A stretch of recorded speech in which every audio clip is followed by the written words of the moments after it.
آپ تمام حضرات کو اور جو آن لائن دیکھ رہے ہیں ان سب کو ہست و نیست اور لوک ورثہ کی طرف سے خوش آمدید. یہ سیشن کے ماڈریٹر قاضی عظمت عیسیٰ ہوں گے انشاءاللہ، جن کا بلوچستان کے کلچر اور لٹریچر اور ان چیزوں سے، کلاسیکل آرٹ فارم سے بہت، ہم نے بھی ان سے بہت سیکھا ہے. اسپیشلی ویسٹرن کلاسیکل میوزک کا ان کو بہت شوق ہے، تو اس سب بیک گراؤنڈ کے حوالے سے آج ماڈریٹر ہوں گے، خصوصاً ظاہر ہے اپنے بلوچستان کے تعلق سے. میرا آج صرف جو اس وقت آنے کا مقصد ہے وہ یہ ہے کہ بدقسمتی سے جو ہمارے آج قصہ گوئی کے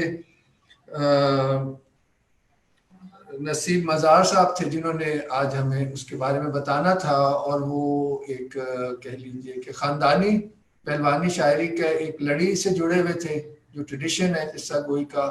مگر وہ جس گاؤں میں تھے وہاں انٹرنیٹ کنیکشن کا مسئلہ ہوا، پھر وہ دوسری جگہ پسنی میں آئے تو وہاں بھی وہ کنیکٹ نہ کر سکے. تو اس کی معذرت ہم کرتے ہیں. اور ہمارے جو سیمینار کے کوآرڈینیٹر ہیں دانش بلوچ، وہ بھی ایپک پوئٹری پہ اچھی نظر رکھتے ہیں، اور عظمت بھائی خود بھی اس سے واقف ہیں. اور بلکہ میں I'll just hand over to عظمت بھائی، عظمت عیسیٰ صاحب، and I'll take a back seat. بسم اللہ. جی بسم اللہ الرحمن الرحیم. تھینک یو تیمور، بہت بہت شکریہ. خواتین و حضرات السلام علیکم. یہ اٹس ویری انفارچونیٹ کہ ہمارے جو مین جو اسپیکر تھے، اور انہیں آج ہمیں کچھ موسیقی سے بھی اپنی موسیقی بھی سنانی تھی. بہت مشہور گلوکار ہیں بلوچستان کے، اور یہ جو جس روایت سے آتے ہیں، ان کے والد صاحب پہلوان مزار صاحب، وہ میرے خیال میں اس سال ان کا انتقال ہوا ہے، اللہ ان کی مغفرت کرے. وہ بہت ہی مطلب معروف، جیسے فیض احمد بلوچ کی جتنی ایک شخصیت ہے بلوچی میوزک میں، ان کے والد صاحب کی بھی، تو پوری فیملی، نہ صرف یہ ان کے والد پر ان کے بھائی، ان کے جو دو بھائی ہیں، یہ سب موسیقی میں ہیں، اور ان نے سب اپنا جو فن ہے وہ اپنے والد صاحب سے سیکھا ہے. تو آج کی نشست میں ایک تو سب سے پہلے تو میں بہت شکر گزار ہوں ہست و نیست کا اور لوک ورثہ کا کہ انہوں نے مجھے یہ موقع دیا کہ میں یہ نشست کی میزبانی کر سکوں. Thank you very much. اور سب سے پہلے میں یہی کہنا چاہتا ہوں کہ یہ، کیونکہ میں نے تو کوئی 1.5 سیشن ابھی دیکھا ہے، اور میں بتا نہیں سکتا کہ میرے لیے جو بلوچستان سے میرا تعلق ہے کتنا کچھ مجھے سیکھنے کو ملا، کہ اتنا واقعی. اور جو لوگ آئے ہیں وہ اپنے مطلب اپنے فن اور اپنے جو مضمون کی عروج میں ہیں، اور وہ سب یہ جو فلور پہ بات ہو رہی تھی، اور وہ جو بلوچ اور پشتون، یہ ادھر رہتے ہوئے بھی انسان کو یہ چیزیں احساس نہیں ہوتا. تو یہ میں نے تو بہت سیکھا، اور I'm sure آپ جو آڈینس ہے اس نے بھی بہت اس سے محظوظ ہوئے ہوں گے. تو آج جو ہمارے ساتھ ہیں، سب سے پہلے تو میں تعارف کراؤں گا اپنے دانش بلوچ صاحب کا. دانش بلوچ صاحب جو ہیں وہ ہستونی سے بھی منسلک ہیں، اور ان نے اب یہ جو پوئٹری ہے، بیلڈز ہیں، اس پہ ان کی کافی مطالعہ ہے، تو یہ اس پہ بات کریں گے. اور ان کے ساتھ جو ہے مزید جو 2 شخصیت ہیں ان کا بھی میں تعارف کرا دیتا ہوں. ایک ختیجہ کوسہ صاحبہ ہیں جو ہیں تو بلوچ، اور اب وہ مزید جاننا چاہ رہی ہیں اپنی جو روٹس کے بارے میں، اینڈ بھی ویلکم. اور جو بھی ان کے چاہیں گے کہ وہ بھی اپنے کامنٹس دیں جب دانش بھائی اپنا جو مکالمہ ختم کریں گے. اور ان کے ساتھ جو ہیں وہ کسی تعارف کے محتاج نہیں، ڈاکٹر جواد ہمدانی صاحب. ہم تو ان کا تو میں بتا نہیں سکتا کتنا وسیع مطالعہ ہے، اور ان سے تو یہ تو میں ان کو استاد مانتا ہوں اپنا. بہت تصوف کی بھی باتیں ہیں، اور پھر پرشین اسکالر ہیں، PhD ہیں، قرآن شریف کے بھی اسکالر ہیں. So we are very fortunate to have him. So میں سب سے پہلے جیسے ایک یہ جو نشست ہے، یہ جو آخری نشست ہے، اس لیے تھوڑا سا اس کو تھوڑا سا فری فلوئنگ رکھتے ہیں. جو بھی آپ کے ذہن میں سوال ہو، یا جو پہلی جو نشستیں ہوئی ہیں اس کی وجہ آپ کے کوئی ذہن میں ہو، وہ بھی آپ پوچھ سکتے ہیں، کیونکہ یہ ایک بڑا آئی تھنک ایک ڈائیورس گروپ ہے. اس میں تو یہ folklore, history, culture, development, یہ ساری چیزیں ہیں. تو ایز اے کلوزنگ سیشن میں یہ میری تو تجویز ہے کہ آپ لوگ اگر کوئی no question is not relevant, so please ask, and اس کو تھوڑا سا لائیولی بھی بنائیں گے.